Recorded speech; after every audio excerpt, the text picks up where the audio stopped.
What if the scariest thing isn't being trapped, but forgetting you were ever free?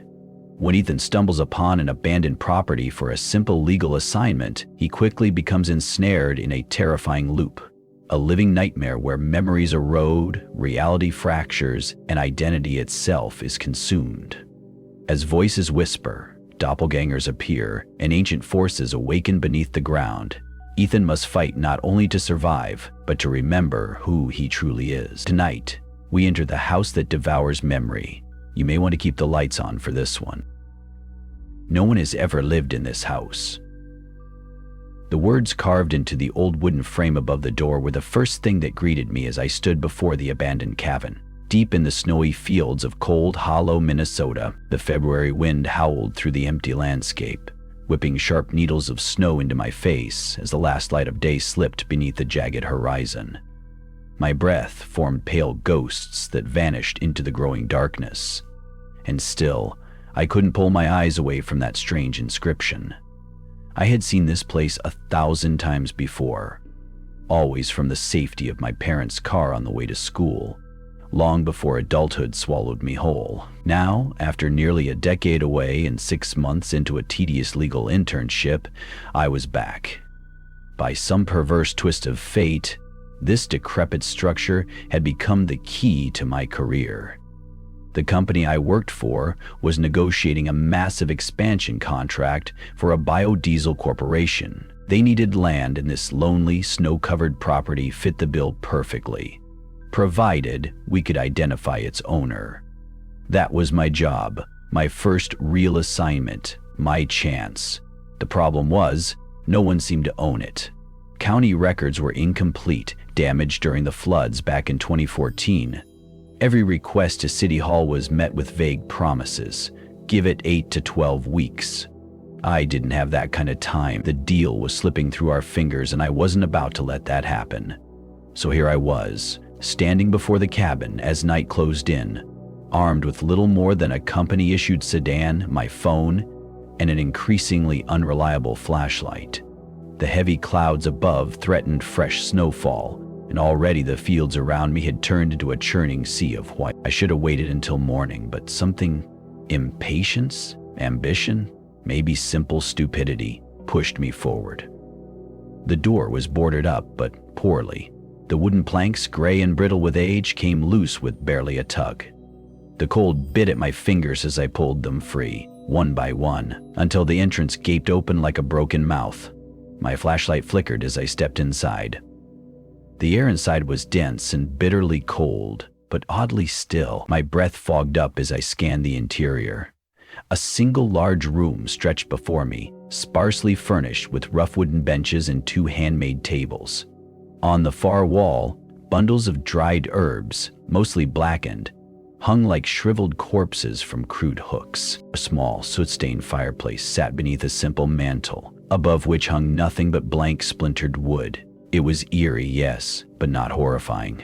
Not yet. This was survivalist decor at best, likely abandoned for decades, and yet. The words carved into the door nagged at me. No one has ever lived in this house. That couldn't be true. Somebody had built it. Somebody had sat at these tables, gathered those herbs, stacked those logs. Unless it was something else entirely. My heart beat a little faster at the thought, but I forced myself to remain logical, focus on the job. I began inspecting the room, searching for anything that might identify the property's original owner. No photographs, no family crests, no mail. The furniture was unmarked. Even the old cabinets in the tiny adjacent kitchen yielded nothing but dust and brittle cobwebs. Then I noticed the small iron plate embedded in the wooden floor in front of the fireplace. It was perfectly square, unlike anything else in the room, and it wasn't secured by any nails or screws, just resting atop a hollow space. Cautiously, I knelt and pried the plate loose. Beneath it was a shallow metal box, no larger than a shoebox. My breath quickened. Maybe this was it. Maybe the deed, or at least some clue, was inside. I lifted the lid. Inside lay 4 items. An old pocket watch, its face cracked and hands frozen at 12:47, a small empty canteen, 3 spent shotgun shells, and a small leather-bound notebook, brittle with age. My pulse hammered in my ears as I gingerly lifted the notebook. The leather was dry and flaking beneath my fingertips. I flipped open the cover, half expecting a name, a date, anything. Instead, the first page contained only a few words written in a jagged, almost frantic hand. I used to have a name. A chill far colder than the Minnesota winter crawled up my spine. I glanced toward the door, half expecting someone or something to be standing there, but the cabin remained empty. The wind howled outside. I sat down on one of the benches, gripping the notebook tightly as I turned to the next page. My memory slips away from me piece by piece. I cannot remember where I was born, or my mother's face, or even why I first came here. There was an event, something terrible, I think, but it evades me, like trying to hold smoke in my hands. The handwriting was erratic, uneven, as though written during a descent into madness. I flipped further, my breath held in anticipation, searching for any hint of a name, a location, a date. But each entry only spiraled deeper into confusion, paranoia, and dread. I am not alone here. Something moves outside at night. I hear it breathing, but I cannot see it. It waits, always waiting. My mind weakens every time it draws close. The fire inside the fireplace sputtered slightly, pulling me out of the text. I shivered. My flashlight blinked again, its batteries failing. I checked my phone for backup light, but the battery was nearly dead. Only a sliver of light from the moonlit window illuminated the room now. My heart pounded. My breath grew shallow. Yet still, I read on. There are rules here. I don't remember who gave them to me, but I try to follow them. Never light the fire after dark. Never speak aloud after midnight. And most important of all, never stay once you begin to forget. I froze. I had already broken the first rule. The fire crackled beside me, its warm glow casting long, twisting shadows that danced along the cabin walls like skeletal hands. I glanced at the doorway again, throat tightening. The snow howled louder, and somewhere, just barely audible, I thought I heard something moving outside. The movement outside wasn't just my imagination. I heard it again, a faint shuffle, like something heavy dragging itself across the frozen ground. My skin crawled. The wind howled through the cracks of the cabin, but the sound beneath it was distinct, deliberate. I stayed frozen on the bench, eyes locked on the door I'd so carelessly pried open not long ago. The fire hissed behind me, its warmth now an afterthought compared to the icy dread curling in my gut. My mind raced. Could it be a person, an animal, or something else? The words from the journal haunted me. I am not alone here. I held the leather notebook tighter in my lap, my fingers stiff from cold and fear. If there was any safety to be found, it was here, inside this fragile book. At least, that's what my instincts whispered. My heart pounded so hard it seemed to echo against the timber walls. The movement stopped. Silence pressed in from every corner. Then came the soft sound of breathing. It wasn't my own. It was slower, raspier, wet somehow. The kind of breath that made you imagine something with too many teeth and too few eyes.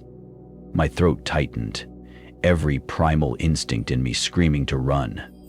But run where? Into the white void outside, toward the thing making that noise? I forced myself to think. Stay calm, control your breathing, do not panic. I flipped back to the journal, hoping, praying, for something helpful I may have missed. The entries blurred together under my shaking hands. The longer I stay, the more it takes. It knows when I remember. It waits until you think you're safe. The pages reeked of despair. The author had been slowly stripped of his identity, his memories, his very sense of self. And now, it was happening to me.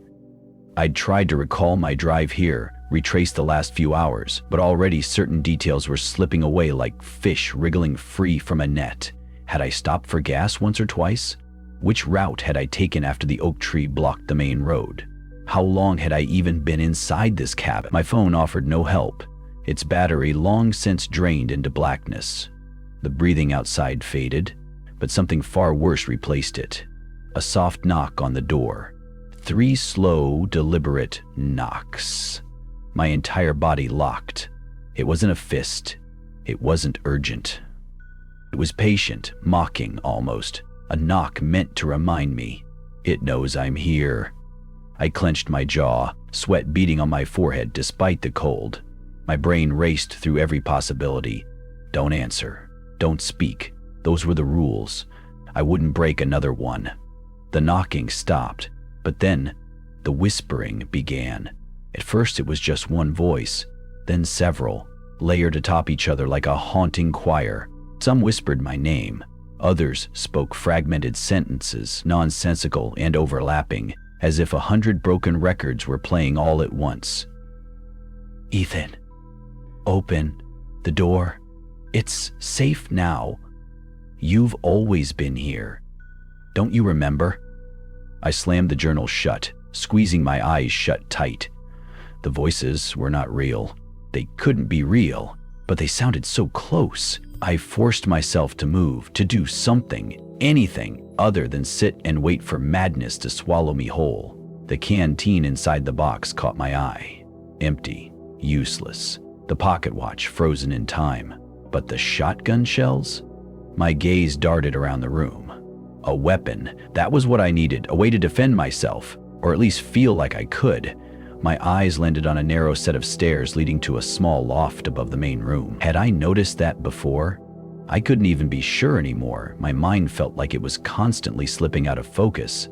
I crept up the steps, each wooden board groaning under my weight. The higher I climbed, the more the whispering faded, as though the voices couldn't reach me here. The loft was small, barely large enough to stand upright, but there, resting against the far wall, was an old double-barrel shotgun. Dust clung to its surface, but its weight felt solid and real when I lifted it. I checked the barrels. Loaded. Both chambers. My hands trembled as I cradled the weapon, but some small part of me felt stronger now, like I had something to push back against the thing that hunted me. The wind howled again, but this time I heard something far more unnatural beneath it, like wet fabric being dragged across wood. I peeked through the narrow opening in the loft floor down into the main room. The cabin door still stood ajar, and something was standing just beyond it. It wasn't fully inside, not yet. I couldn't make out details, only a faint silhouette shifting back and forth just outside the threshold, as if testing whether it could enter. The journal's rules returned to my mind. Never stay once you begin to forget. Had I already stayed too long? Was I too far gone? The thing at the door paused, then slowly, unnaturally, it turned its head upward, toward me. I stopped breathing. There were no eyes, but somehow, I knew it was looking directly into my soul, like it could see every thought, every fading memory unraveling in my mind. The shotgun felt like a toy in my arms. Then, without warning, the thing retreated. I heard it slide backward into the night, the soft crunch of snow as it vanished into the storm. But the dread remained, coiled tightly around my chest. I lowered the gun slightly, daring to breathe again. The silence stretched. Only the fire's dying crackle filled the void now. I stumbled back down the loft stairs, gripping the journal, shotgun, and what remained of my sanity. My mind reeled. I needed to leave, now. But as I reached the door, I froze again. There were no footprints in the snow. Not mine, not its, nothing at all. As if neither of us had ever been here. The next thing I remember is standing in the middle of the cabin, staring at the flickering remnants of the fire. I didn't recall moving. My hands were still gripping the shotgun tightly, my fingers locked and cold. The air smelled like ash and old wood, and my breath came out in short, panic bursts. The journal lay open on the floor at my feet. I didn't remember dropping it. How much time had passed? Minutes? Hours? The night outside was still absolute. The wind howled as fiercely as before, whistling through the gaps in the old wooden boards. But the silence within the cabin was oppressive. The whispers had stopped. The knocking had stopped. The thing at the door, whatever it was, had vanished back into the snowstorm. But something had changed. I could feel it. My head throbbed with a dull ache, like a hangover I hadn't earned. I struggled to piece my thoughts together, but they unraveled like frayed rope every time I tried to hold on to them. I reached for my phone out of habit, even though I already knew the screen would remain black. Dead, just like my flashlight. I had no way of knowing how long I'd been trapped inside this place. Time had become elastic, stretching and collapsing without warning. The journal was my only anchor. I knelt and picked it up, feeling the cracked leather under my numb fingertips. Pages fluttered as I thumbed through them, desperate for something, anything, that could explain what was happening. I lose pieces of myself each time it comes. Time here is different. It feeds on time, on memory. If you stay too long, you forget why you ever came. I gritted my teeth, feeling the words sink into my bones like ice water. Was it happening to me? Had it already happened? I tried to focus, to remember why I had come to this godforsaken place in the first place. The property, the biodiesel company, the missing land records. Yes, that was it. I was here on assignment. I was trying to track down the owner of this land. I still had my badge from the law office, tucked into my jacket pocket. Proof that this wasn't some bizarre hallucination, or was it? My mind felt slippery, like trying to walk across black ice. Faces and events blurred at the edges. Even my father's face, the man I loved more than anyone, was starting to slip into obscurity. His voice, once so familiar, now echoed distantly in my head like an old recording degraded by time. Panic gnawed at me. I had to get out. But even as that thought surfaced, something deeper pushed against it, whispering doubts. Where would you go? You belong here. The voice wasn't mine. I shook my head violently, trying to clear it, and stood. My knees wobbled as I crossed the room toward the door, but as my hand reached for the handle, a strange sight stopped me cold. The snow outside was untouched, perfect, smooth, as though no one had ever set foot on it. There were no footprints, not mine, not the things. It was as if neither of us had existed here. I staggered back, pulse racing. My breathing quickened again, sharp and uneven. I slammed the door shut and bolted it. Not because I thought it would keep whatever was out there from returning, but because the act itself made me feel in control. As if control were anything but a fading illusion in this place. The journal trembled in my hand as I resumed reading. There was a day when I remembered everything. A wife, a daughter, a home. All of it slipped away piece by piece. The house took it. I stopped, my stomach twisting. The house, not just the thing outside. The house itself. A predator disguised as shelter. A trap. The wind outside howled louder, almost like it was laughing. I pressed my back against the wall, trying to suppress the rising wave of nausea curling in my gut. My chest ached with dread, my skin slick with sweat despite the cold. Suddenly, a loud crack snapped through the cabin. My head jerked toward the source. One of the wooden beams above me had split, a splintered shard dangling like a sword. For a brief, nauseating moment, I imagined the entire cabin collapsing inward, burying me in snow and rotten wood. The voices resumed, softer this time, humming, almost melodic. I knew better than to answer them. Speaking aloud was breaking another rule, but they didn't need my response. They were inside my head now. Stay, Ethan. You're safe here. You've always been here. I clenched my jaw. My vision blurred slightly as dizziness washed over me. I stumbled toward the corner of the room where the metal box had been hidden beneath the fireplace plate. I opened the empty compartment again, hoping beyond hope for something I might have missed, but there was nothing, except, no, that wasn't right. There was something etched into the wood beneath where the box had rested. Scratched lines. At first glance, they looked like random gouges, but as I ran my fingers across them, the pattern became clear. Numbers. A date. February 17th, 2017. Today's date. My stomach lurched. My breath caught in my throat. Had the previous occupant carved this? Or had I? The thought sent a shiver down my spine, colder than the wind outside. My legs weakened and I dropped to my knees. I stared at the numbers, my thoughts fragmenting, spiraling out of reach like dying stars. How long had I been here? The journal slipped from my fingers, landing face up on the floor beside me. The open page was one I hadn't seen before. If you're reading this, you've already stayed too long.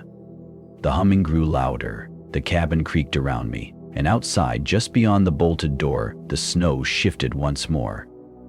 The air inside the cabin had grown heavier, as though something unseen had seeped into every crack of the wood. I pressed my back against the wall and tried to breathe, but the weight pressing down on my chest made each inhale shallow and strained. My thoughts were slipping again, memories folding in on themselves like pages of a burned book. I kept my eyes fixed on the numbers scratched into the floor. February 17th, 2017. I whispered it to myself under my breath, barely audible. It was an anchor. If I could hold on to at least one concrete fact, maybe I could slow the unraveling. But the humming outside the cabin didn't stop.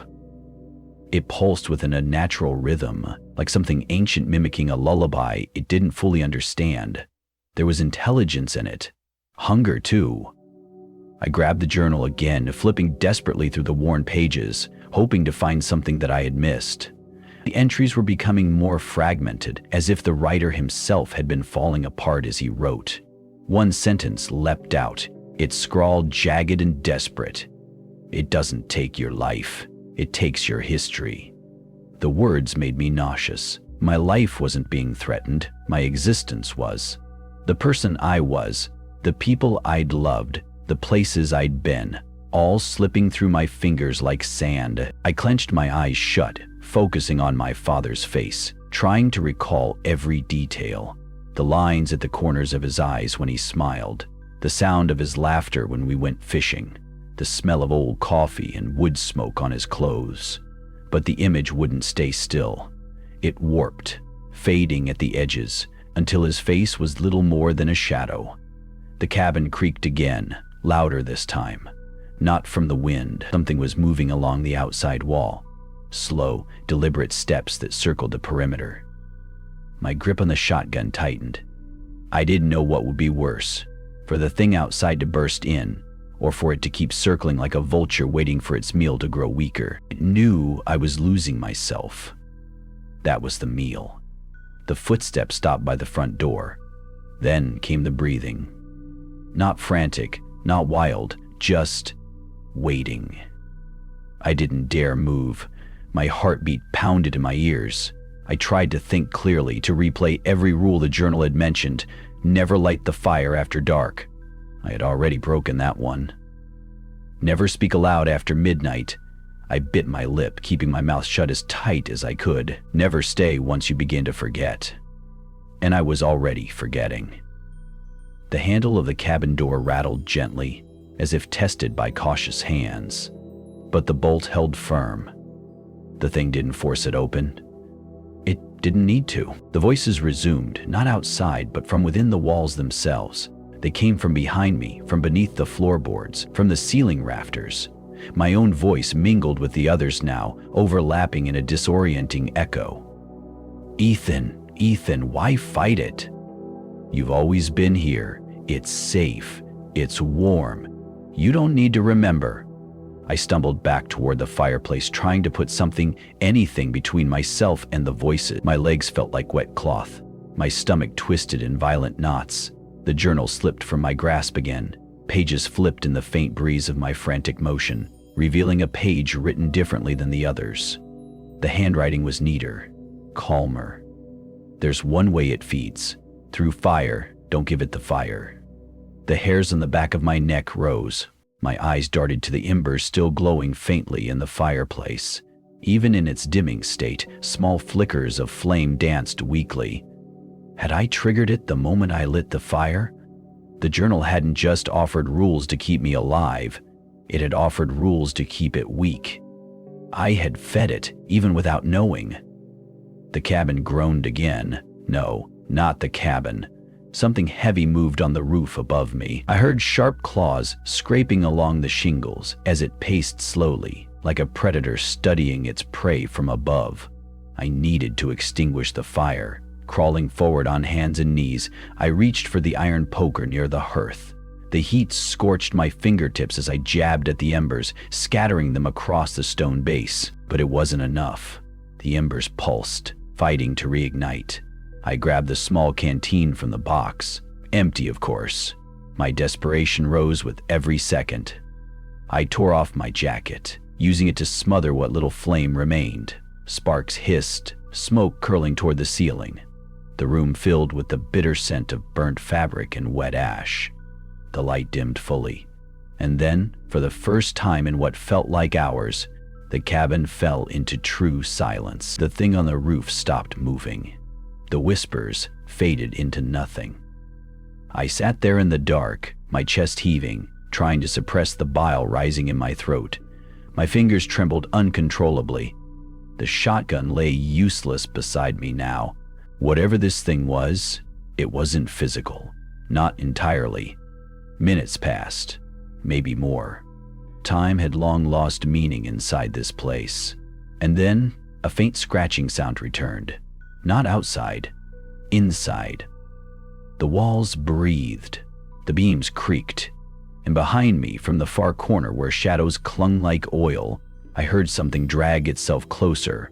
I spun around, but there was nothing, just the suffocating dark. My own reflection blinked back at me from the glass covering the face of the broken pocket watch on the floor, its cracked hands still frozen at 12:47. I didn't remember seeing it fall there. Or perhaps I had placed it there. I couldn't be sure anymore. A dull vibration pulsed through my skull as the cabin seemed to breathe in rhythm with my own faltering heartbeat. It felt like the entire structure existed inside my mind now, like it was grafting itself onto me, replacing what I once was. I whispered the date again under my breath. February 17th, 2017, trying to hold on to it, trying to stay me. I don't remember falling asleep. I don't remember dreaming. All I remember is opening my eyes to a different kind of silence, heavier, thicker, almost as if sound itself had been swallowed up during the night. The fire was out. The air inside the cabin was cold enough to burn my lungs with every breath. The watch lay on the floor, exactly where it had fallen the night before. Its broken hands still frozen at 12:47. Nothing had moved, and yet everything felt different. I sat up slowly, gripping the shotgun out of instinct. My body ached, as if I had aged years overnight.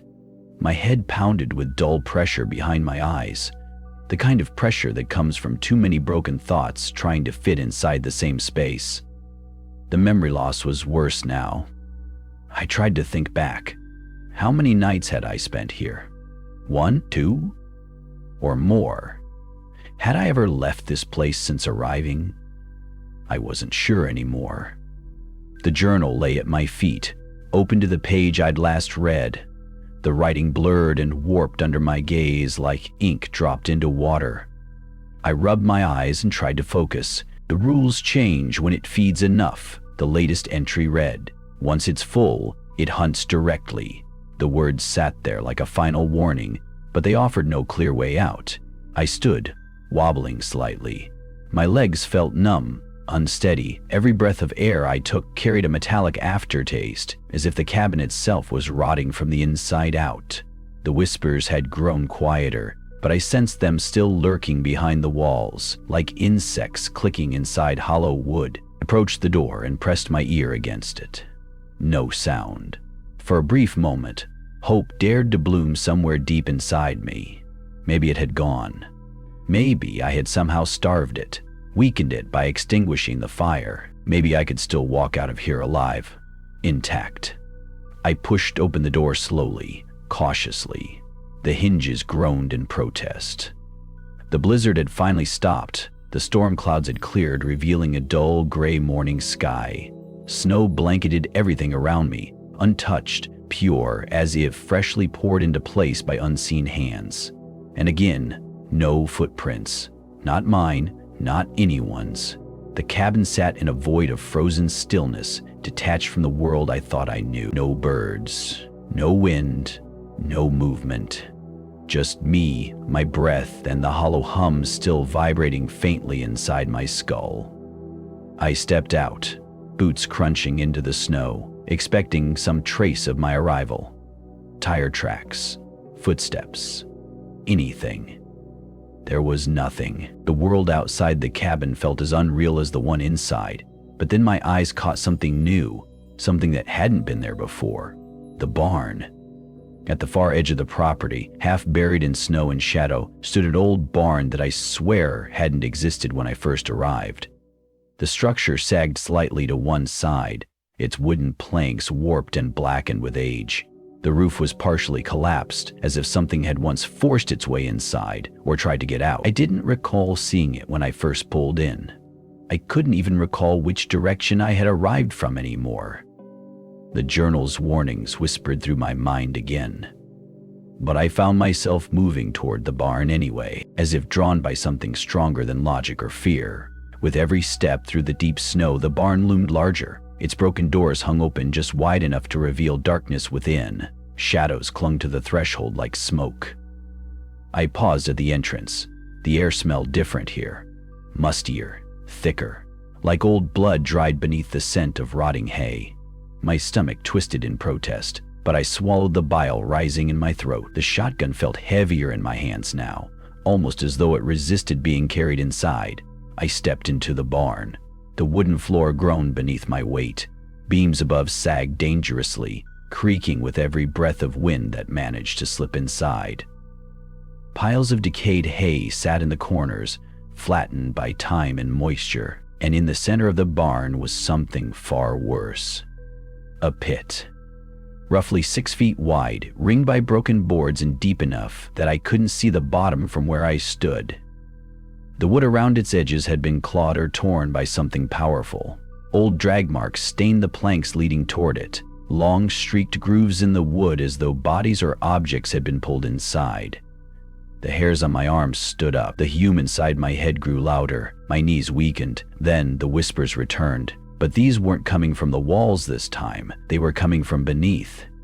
"Ethan, join us. It's peaceful here." I staggered back a step, heart hammering. The pit seemed to pulse faintly, like some breathing wound beneath the earth. Shadows moved just beneath its edge, shifting unnaturally, too fluid to be anything human. And then I saw it, just for a second. A pale hand. Human in shape, but elongated, thin, wrong. The fingers flexed once before withdrawing back into the darkness below. The whispers rose again, louder, overlapping, thousands of voices tangled into a web of madness. My knees buckled, and I nearly dropped the shotgun as my vision swam. "You've always been here. This is your home. You belong to us." I pressed my hands against my ears, screaming through gritted teeth, trying to drown out their song. I stumbled backward out of the barn, nearly falling into the snow. The cold bit into my face like needles, but I didn't care. My only thought was escape. The barn behind me seemed to pulse once more, and then grew still. I collapsed into the snow, breathless, shaking uncontrollably. The pit inside wasn't empty, and I wasn't the first person to stand at its edge. The cold gnawed at me as I lay sprawled in the snow, breath ragged, fingers numb. My ears still rang with the lingering echoes of the voices, even as the barn stood silent now, its wooden frame shuddering softly in the breeze. I could feel the thing beneath it, watching, waiting. I forced myself to my feet. The shotgun hung limply in my arms, heavier than before. My legs trembled, but instinct drove me forward, away from the barn toward the cabin, the only shelter I had, no matter how warped its safety truly was. The snow crunched beneath my boots, though my mind kept circling back to the pit. What was that hand? Whose voices were calling me? Had they once been like me? Had they stood where I stood, staring into that black hollow, listening to the same lullaby of whispers. Were they the ones dragged down? Forgotten? The thought sent fresh nausea roiling through my stomach.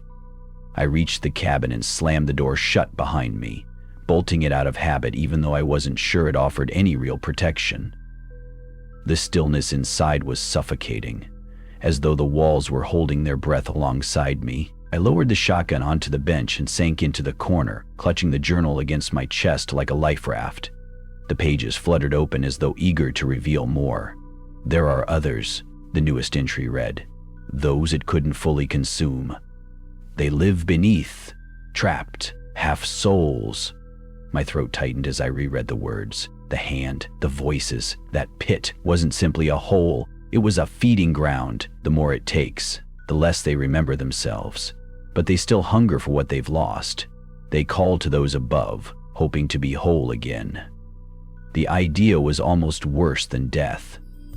Not erased, but trapped in a limbo of partial existence. Devoured slowly, endlessly, trying to recall who they were. My pulse quickened. The journal wasn't just a record, it was a warning, a desperate attempt by someone before me to leave behind breadcrumbs. Or was it my own handwriting, my own past? I shook the thought away before it could fully bloom. The slippery nature of my memory made every possibility equally plausible and equally terrifying. A dull thud echoed against the cabin's roof. My head snapped upward. The boards above creaked under shifting weight. Heavy, deliberate steps moved from one end of the cabin to the other, slow as though savoring the sound. I swallowed hard, gripping the journal tighter. The thing had returned. Its patience was unyielding, and I was growing weaker. A soft scraping traveled down the side of the cabin, like claws trailing through frost. Then silence. Then the voices again. You're forgetting. Let it go. We can help you forget. No, I whispered hoarsely, breaking one of the rules without thinking. My voice cracked from disuse and terror. No! The whispers grew agitated, overlapping, pressing into my skull like invisible hands squeezing from every side. I clamped my hands over my ears, but they were inside me now, inside my mind. You've always been here, Ethan. You don't need the memories. They only bring pain. My vision blurred. The room swayed, tilting unnaturally, as though the entire cabin floated adrift on some unseen current. My stomach lurched as my sense of gravity distorted. I blinked hard, trying to center myself.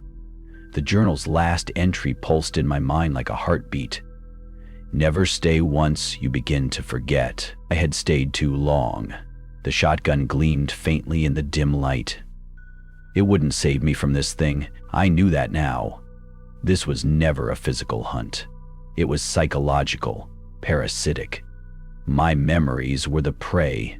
The journal had mentioned the fire, how lighting it at night fed the thing. But was there a way to reverse that process? Could starving it of what it craved weaken it enough for me to break free? A dangerous thought sparked. If fire fed it, perhaps the absence of fire, absolute cold, would starve it. I stared at the dead hearth. My earlier panic had extinguished every ember. The temperature inside the cabin had dropped to near freezing, my breath already visible again as vapor. If I left the cabin exposed long enough, let the cold bite into its structure, could it drive the thing back? Freeze it out? Or was that just another trick my deteriorating mind offered as false hope? The creaking above intensified, the thing shifting back and forth as if aware of my new thoughts. I stood and moved toward the door, unbolting it slowly. The bitter wind rushed inside instantly, slicing across my skin like razors. The chill made my muscles contract, my teeth chatter involuntarily, but the voices weakened. Not gone, not silent, but dimmer.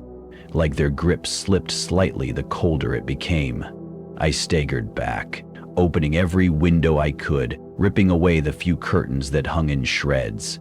The Arctic air swept through the cabin now freely, transforming the once stagnant space into a frozen tomb.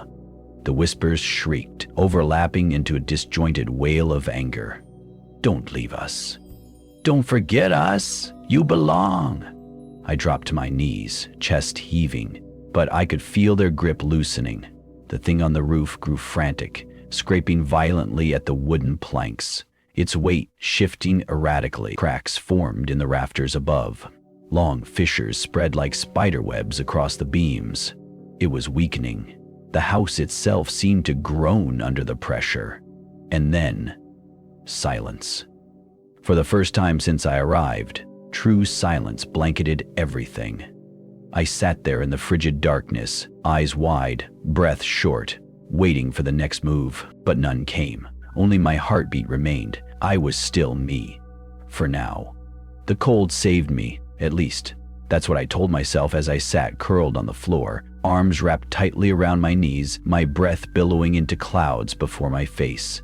The Arctic air had sliced through the cabin like a blade, and the thing, whatever it was, had retreated, at least for now. The creaking on the roof had stopped. The walls no longer whispered, but I knew better than to believe it was over. It was never over. My head still pulsed, not from pain, but from dislocation. My thoughts didn't feel like my own. Pieces of me floated just out of reach, like faded photographs half burned at the edges, faces with no names, voices with no source. Even my own reflection felt thinner, less real.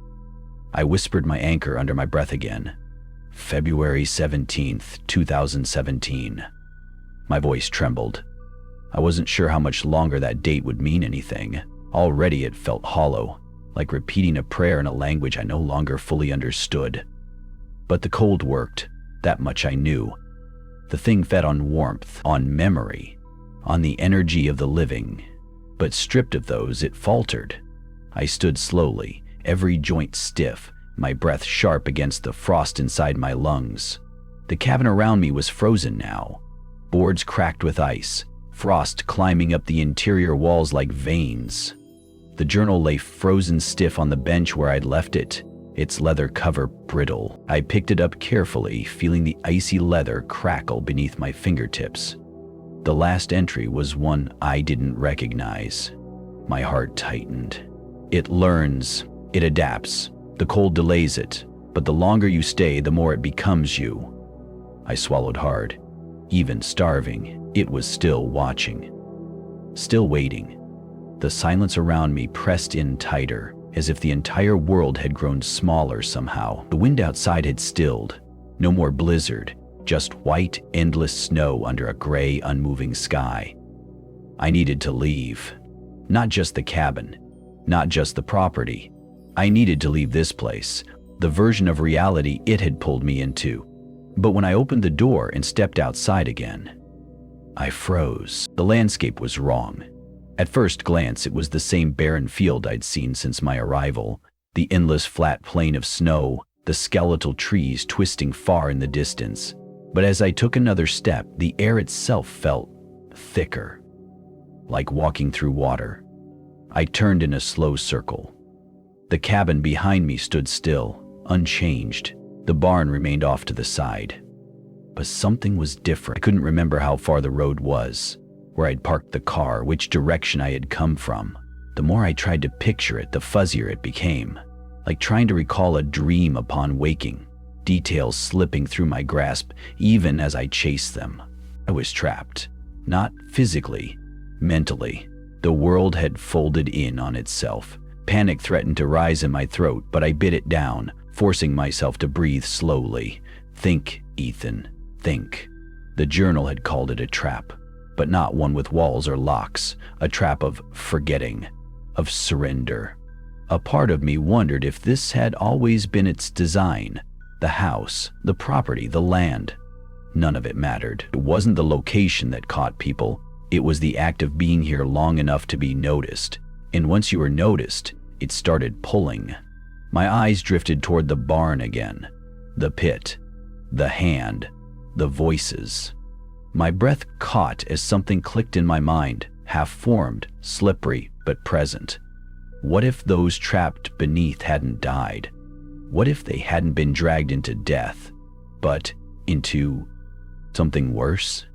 A limbo of fragmented selves, half consumed, never fully devoured. A state I was now hovering dangerously close to. I backed away from the barn, forcing my gaze downward, away from its yawning darkness. And that's when I saw it.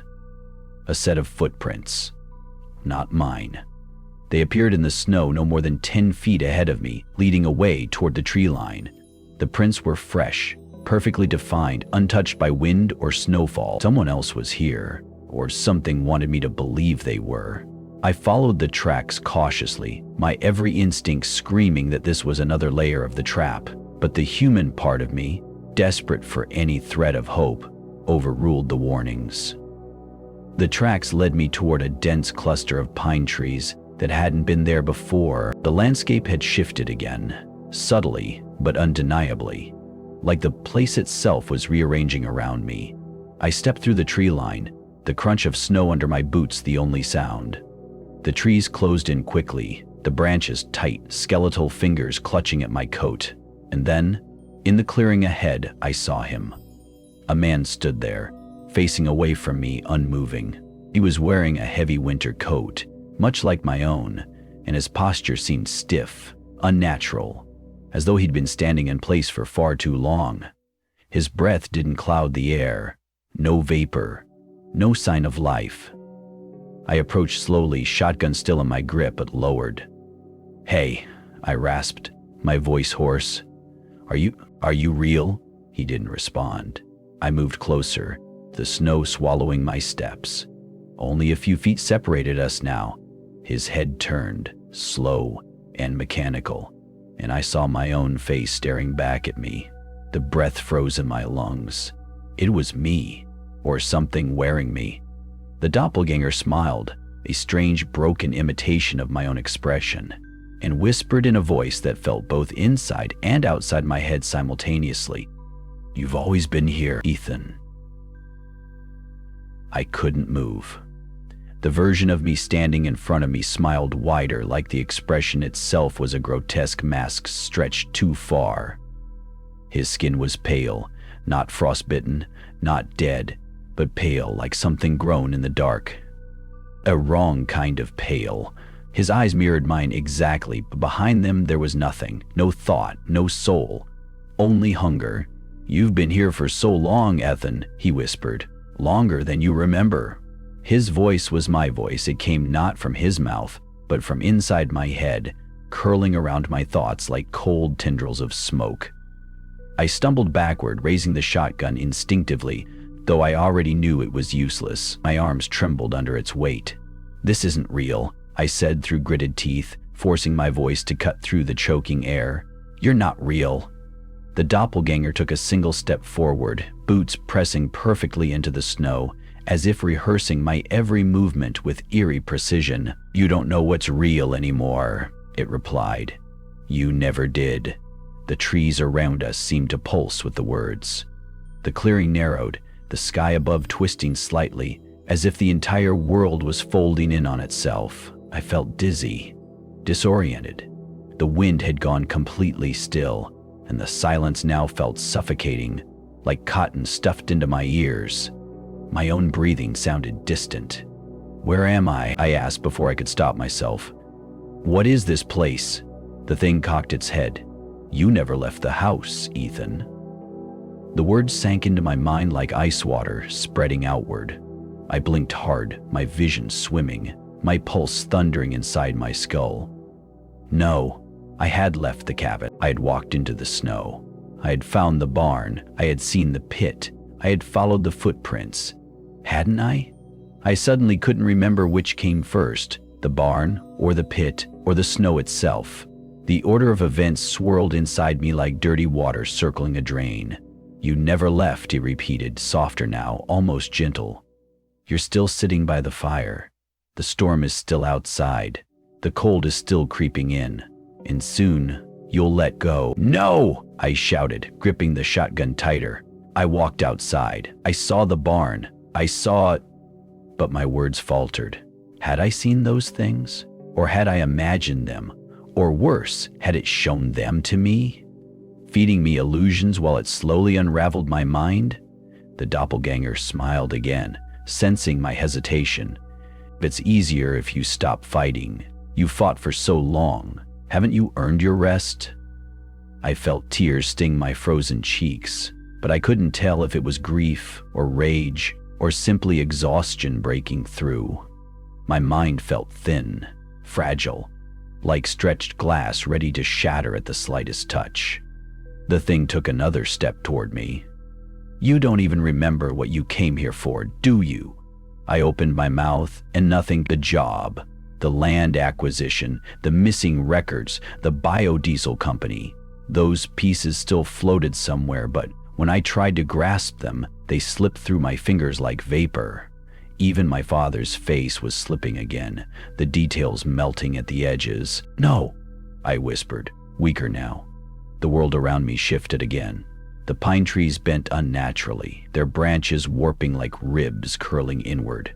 The snow under my feet seemed to dissolve into mist, and beyond the trees, in every direction, only more endless gray void spread out, infinite, empty, hungry.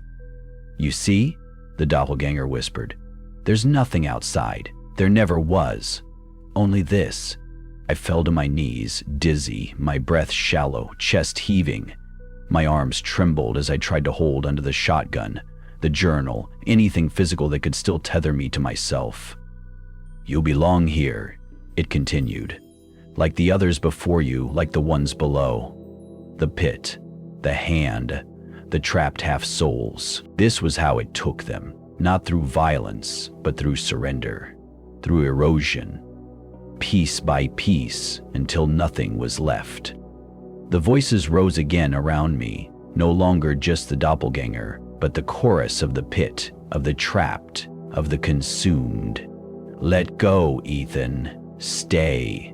We remember for you. The noise pressed into my skull like nails. I clutched my head, screaming in pain, trying to force the voices out, but they pushed harder, crawling through every memory, every fear, every moment of doubt.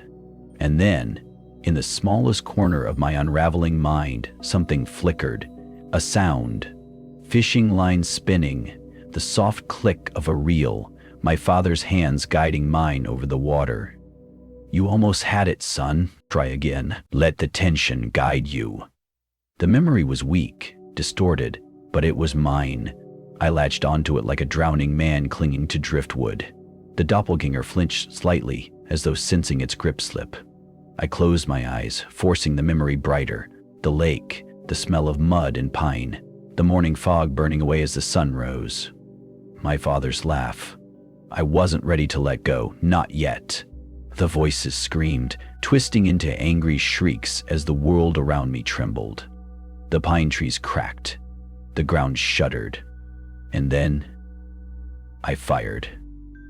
The shotgun blast ripped through the cold air, deafening in the stillness. The force of it knocked me backward into the snow. When my eyes snapped open, the doppelganger was gone. The clearing was empty. Only the echo of my shot remained, fading into silence. And far in the distance, so faint I could barely trust it, I heard something else. A different sound. Wind, real wind. Moving trees. For the first time since I arrived, the world breathed again. The clearing stood empty. The world seemed to pulse gently in my ears, like distant waves breaking against an invisible shore. The wind had returned, real wind this time, not the hollow, manufactured silence that had wrapped itself around me since I arrived. I sat motionless in the snow for a long time, gripping the shotgun with both hands, as if it were the last object anchoring me to existence. My breath steamed into the air in uneven bursts, my heart pounding in my chest, not from fear now, but from something closer to disbelief. The doppelganger was gone, and for the first time in what felt like days, weeks, maybe, I heard no voices, no whispers. Only the low groan of wind cutting through the trees. I whispered the date again, softly, as I had so many times before. February 17th, 2017. The words held a strange shape in my mouth now, like reciting the name of someone I'd never met, but I held on to it anyway. As I staggered to my feet, my legs threatened to buckle beneath me. My body felt brittle, as if hollowed out from the inside. I wasn't sure how much longer I could stay conscious, but I forced myself upright. The world had shifted again, subtly. The trees no longer leaned inward, their skeletal branches now just trees, swaying against the wind. The mist that once blanketed the field had thinned, revealing the distant outline of the barn once more. And farther still, beyond the barn, I saw something new. A light. It flickered faintly near the edge of the forest line. Too small to be the sun, too steady to be a reflection. It was faint, like a lantern in the distance. I took a step toward it, then another. The snow crunched beneath my boots. I half expected the world to shift again, to close around me as it had before, but it didn't. The horizon remained where it was. The barn remained behind me, silent and still. The light drew me forward. It wasn't rational. It wasn't safe, but it was something. And something at this point was better than the nothing I'd been drowning in. As I moved closer, the shape of a cabin came into view. Not my cabin, but another. Smaller, older, half-rotted. A lean-to barely standing under the weight of winter. The light inside flickered weakly from an oil lamp sitting atop a small table near the single window. I approached the door, my fingers trembling as I reached for the handle. The metal was ice-cold beneath my grip, but it turned easily. The door creaked open, revealing a room no bigger than a storage shed, and there, sitting on the lone table beneath the oil lamp, was a journal. The same journal. The same cracked leather cover, the same brittle spine, as if it had followed me here, or perhaps I had followed it. I stepped inside cautiously, the wooden floor groaning beneath my weight. The cabin smelled of old paper, damp rot, and something sweet beneath it, like spoiled fruit. I set the shotgun down gently and reached for the journal with both hands, my fingers running across its surface. The cover felt oddly warm. I opened it. The first pages were familiar, handwriting I recognized, entries I had read already inside the other cabin. The warnings, the rules, the desperate scrawlings of a mind being unraveled piece by piece. But as I flipped further, my breath caught. The entries continued beyond what I remembered reading. Newer pages, newer handwriting. My handwriting. I scanned the entries, my stomach twisting with each word. Descriptions of events I had just lived through. The cabin, the pit, the doppelganger, the voices, the cold, the shotgun blast. All written in chilling detail. The words blurred as my vision trembled. I didn't write these. I couldn't have written these. And yet, it was my handwriting, my phrasing, my thoughts captured perfectly, as if someone had peeled them directly from my skull and spilled them onto the page. My pulse quickened. The journal was writing itself. Or it had always been written. Or I had written it, long before now, in some other version of this loop. The final entry filled the page before me, written with deliberate, careful strokes. You will find this again. You always find this again. The forgetting will return. The house will wait. When you come back, you won't remember. I closed the journal sharply, my chest tightening. This wasn't just a feeding ground. It was a cycle. A loop. I wasn't the first. I wasn't even the first version of myself. I stared at my own reflection in the glass of the oil lamp. My face looked pale, older somehow. My eyes were hollowed, but they still stared back, with some faint trace of who I once was. The realization hit harder than any terror I had faced so far. The cabin hadn't trapped me. I had trapped myself. Again, and again, and again.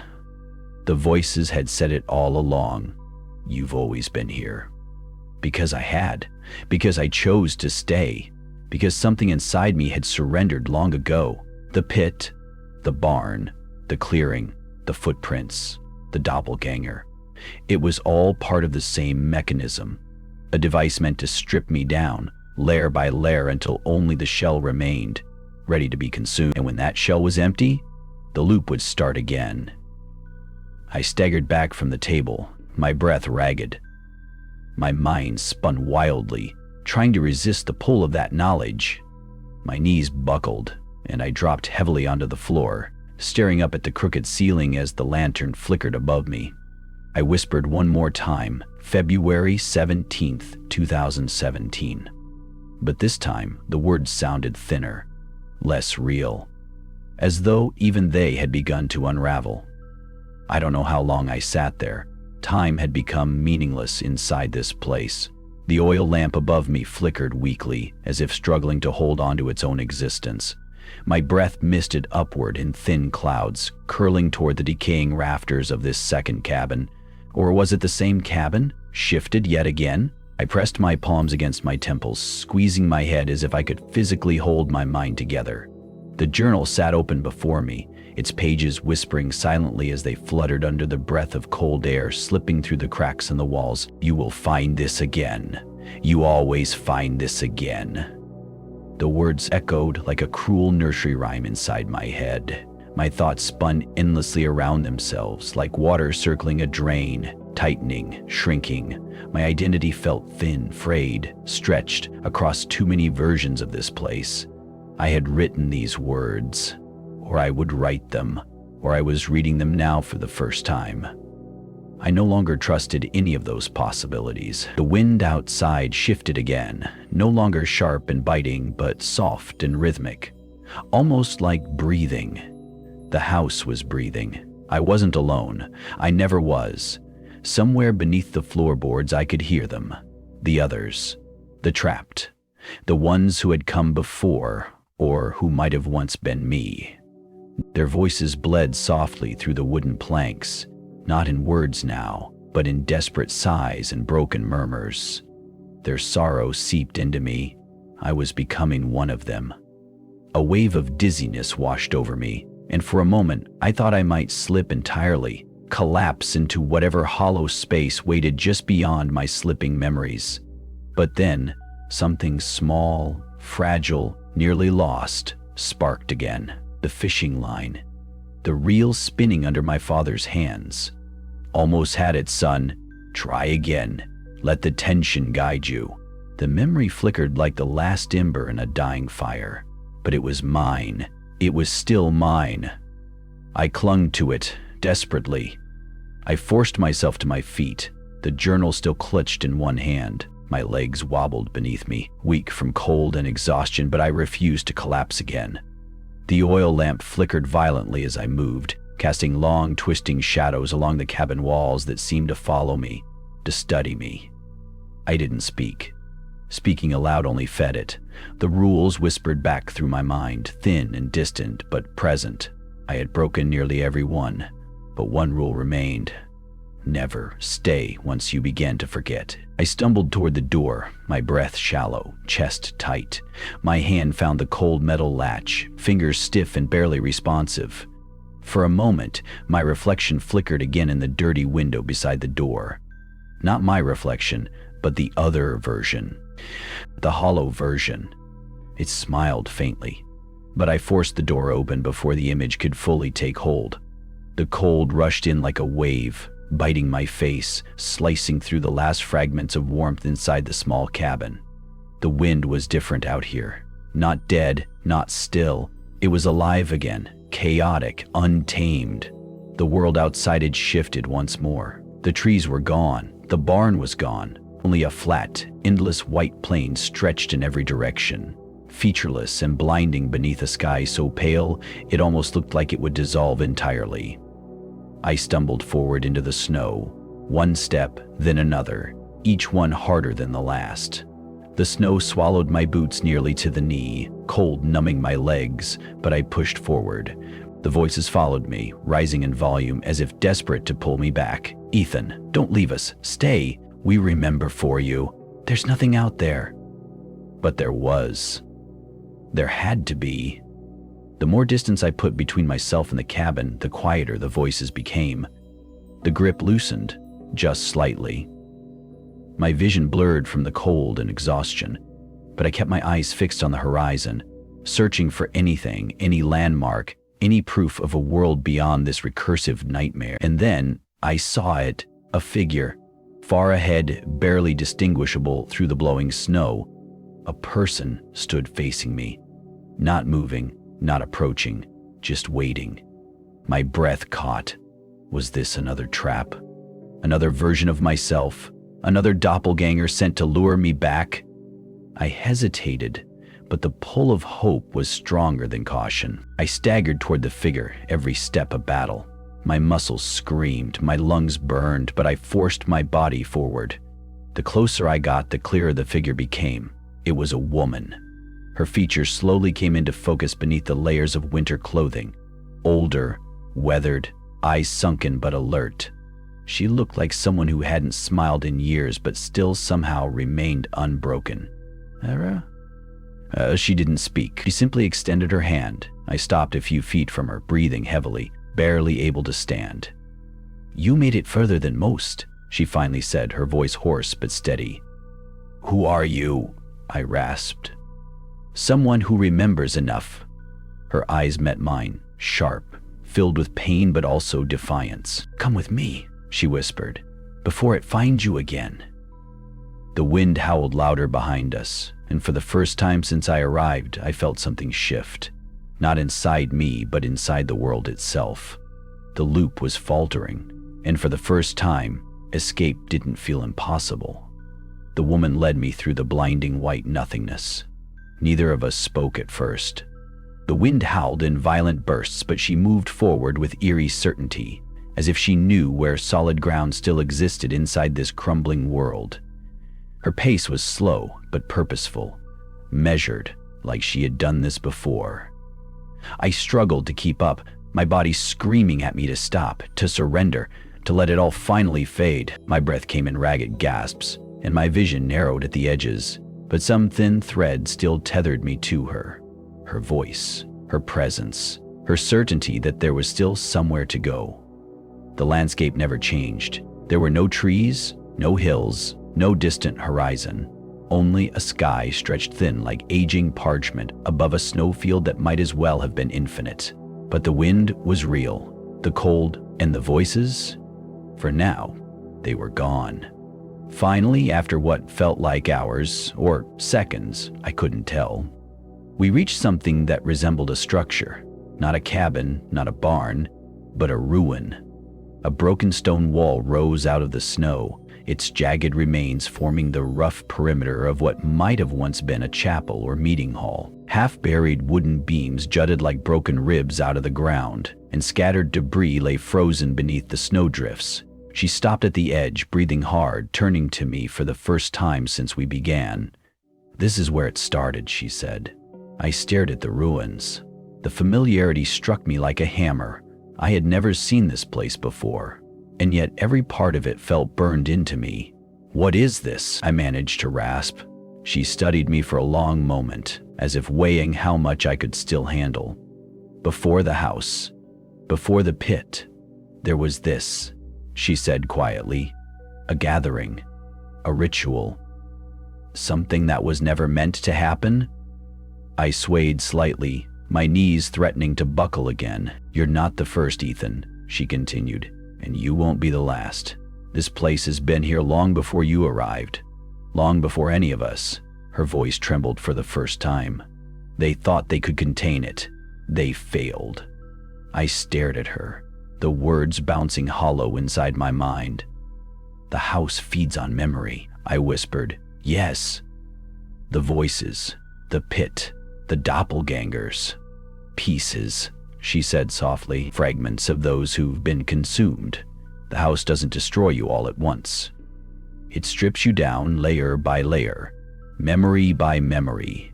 The journal, the loop, the endless return." My chest tightened. "So how are you still here?" I asked. "Why haven't you?" "Because I remember enough," she said. "Enough to stay just outside its full reach. Enough to help you?" "But how?" Her eyes flicked toward the ruins. "They left markers," she said. "The ones who came before me. They couldn't break the loop, but they found cracks." "Cracks?" She knelt in the snow and began brushing it away with her gloved hands. Slowly, methodically. As the snow cleared, I saw it. a circular carving etched into the stone floor beneath, ancient symbols spiraling inward toward a central point. The pattern pulsed faintly, almost imperceptibly, as if the ground itself was breathing with it. "It's not the house itself that's alive," she whispered. "It's what they tried to bind beneath it. The house was built to contain it, to cage it. But over time, the cage rotted, and now it leaks. The thing, the pit, the voices, the doppelgangers. It wasn't many things. It was one thing. And the house, the world it created, was simply its hunting ground."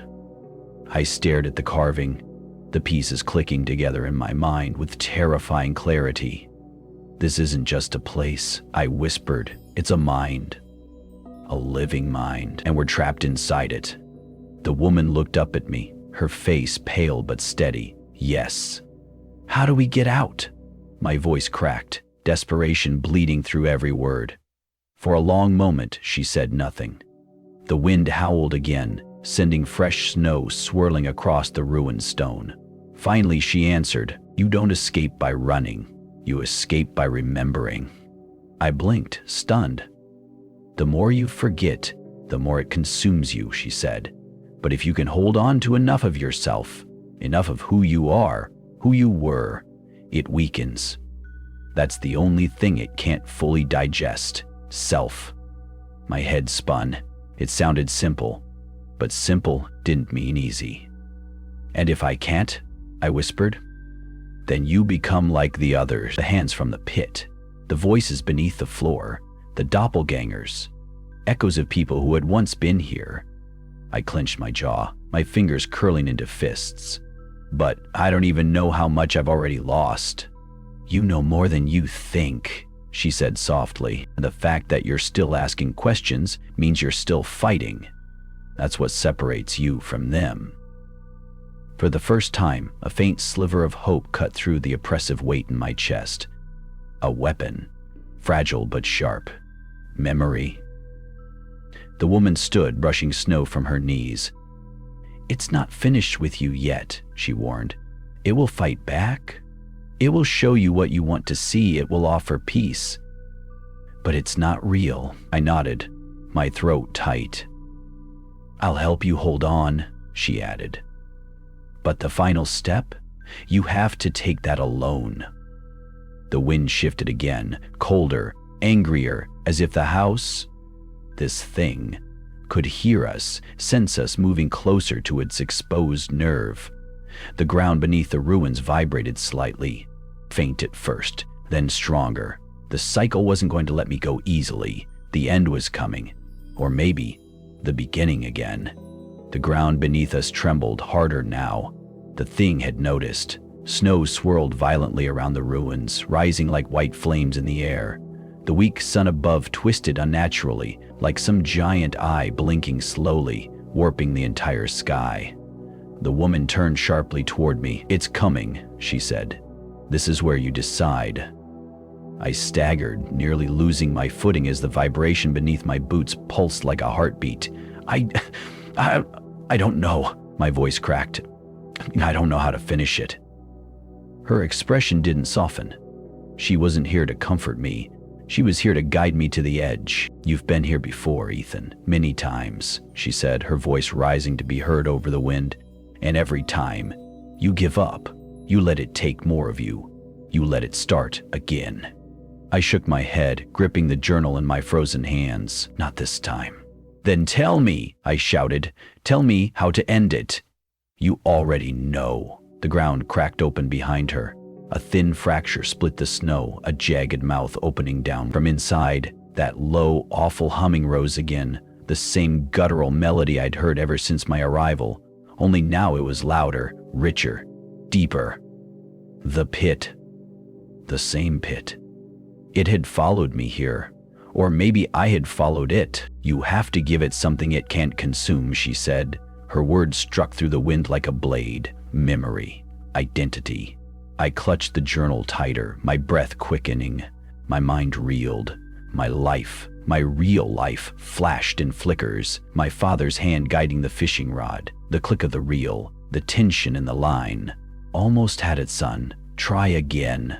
The smell of lake water, the quiet mornings, his face, his laugh.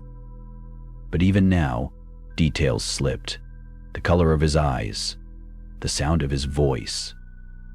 The thing was still taking. Even now, I fell to my knees in the snow. "It's all fading," I gasped. "I can't hold on." "You can." Her voice wasn't angry anymore. It was desperate.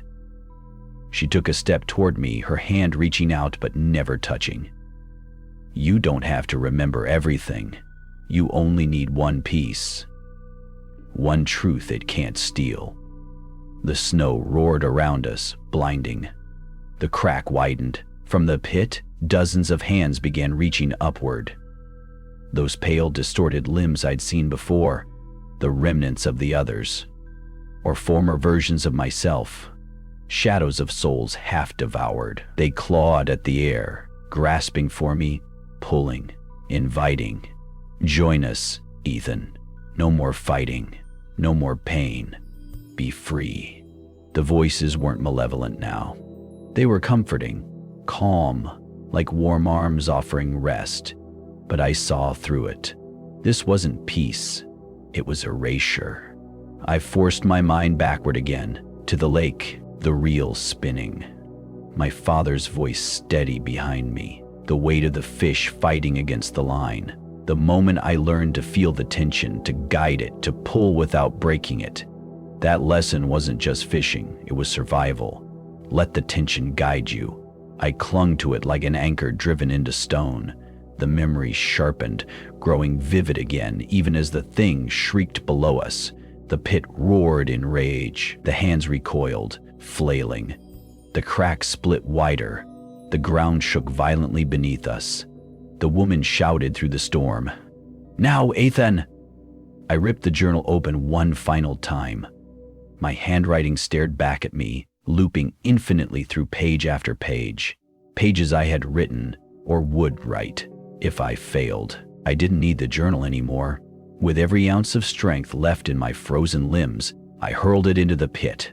The book tumbled end over end, its pages scattering like broken wings before vanishing into the darkness. The reaction was immediate. The humming stopped. The wind reversed, sucking downward instead of swirling around us. The hands recoiled further, shriveling back into the pit as the fracture widened into an impossible abyss. The sky above flickered, the unnatural pale light fracturing into slivers. The loop was destabilizing. The ground under my feet cracked apart. The woman lunged toward me, grabbing my wrist as the snow gave way beneath me. The pit shrieked now, not with voices, but with sound itself, like the cry of a collapsing world. "You're not done," she screamed. "You have to let it go." I clung to her, but I understood. The loop wasn't breaking because I fought to hold on to my fading past. It would only break if I accepted that I didn't need the rest of it. I only needed me. The core of who I wasn't my job, my failures, or the endless spiral of memories I kept chasing. It was that boy at the lake, the reel spinning. My father's voice steady behind me. "Let the tension guide you." I released the rest. The guilt, the confusion, the countless loops before this one. Gone. The pit howled one last time before imploding into itself like a collapsing lung. The wind exploded upward, lifting snow into the sky like smoke. The horizon twisted, folded, and then snapped into perfect stillness. Silence. True silence. I was lying flat on my back in deep snow, staring up at a sky that was no longer pale or broken, but a clear, honest blue. Real. Breath filled my lungs freely again. The cold stung my skin, but it was real cold. Earth cold. The woman was gone. The ruins were gone. I sat up slowly, looking around. The landscape stretched naturally now. Trees far in the distance, mountains on the horizon. The oppressive weight was gone. I was free. And yet, somewhere deep inside, I knew something. The house still existed. It would always exist, waiting for the next one who stayed too long. But not me. Not anymore. Thank you for staying with us until the very end of this chilling journey. The House That Devours Memory is more than just a horror story. It's a reflection of how fragile identity can be when fear, guilt, and the unknown take hold. If this story kept you on edge, made you question what's real, or sent a cold shiver down your spine, then we've done our job. We'd like to sincerely thank every one of you for your time, your curiosity, and your courage to explore these dark corners of the mind with us. If you enjoyed the story, don't forget to like, subscribe, and hit that notification bell to stay with us for more terrifying tales that lurk just beneath reality. And always remember, sometimes it's not the monsters we see that haunt us the most, but the ones we've already forgotten. Thank you for watching. Stay safe out there.